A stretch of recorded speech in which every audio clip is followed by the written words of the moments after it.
palpar la Extremadura real, ¿no?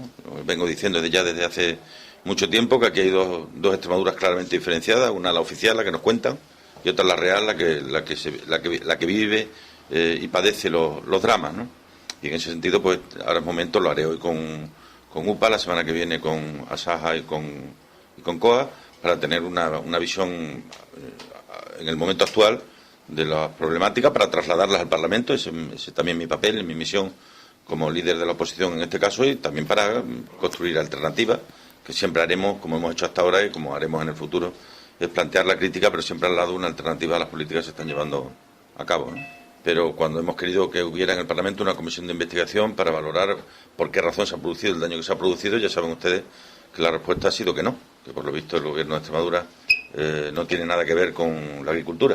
Ahora nos hemos enterado después de muchos años, ¿no? No sé cuál es la razón, habrá que preguntarle al gobierno porque tiene al campo dejado de la mano de Dios, que es una buena manera de olvidarse de sus responsabilidades.